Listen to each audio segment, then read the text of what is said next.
Once upon a time, there was a small, secluded bookstore located in the heart of a dark and dreary town.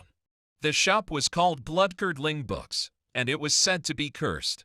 The owner, an elderly man named Mr. Blackwood, had a reputation for collecting the most spine-chilling and blood-curdling books that had ever been written. One day, a young woman named Emily stumbled upon blood-curdling books while exploring the town. Intrigued by the eerie atmosphere and the promise of finding a good horror novel, she stepped inside. Mr. Blackwood greeted her with a toothy grin, offering to show her around the shop. As she browsed the shelves, Emily noticed that the books seemed to be arranged in a peculiar order. They were not arranged alphabetically or by genre, but rather by the level of terror they contained.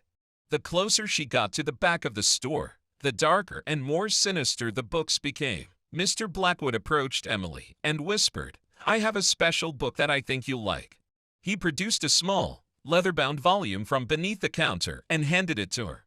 The book was titled The Dark Tome, and it promised to contain the most terrifying stories ever written. Emily eagerly purchased the book and left the shop.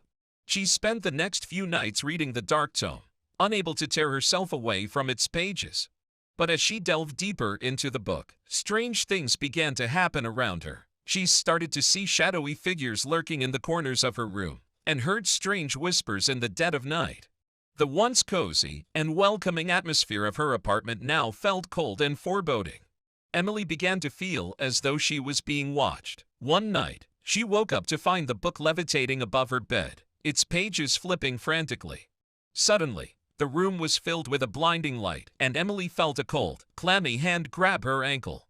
She screamed in terror, but no one came to her aid. The next morning, Emily was found dead in her apartment, the book open on her chest. The cause of death was unknown, but her face was twisted in a look of pure terror. To this day, the locals say that Bloodcurdling Books is cursed, and that those who dare to read the books within its walls will never be the same.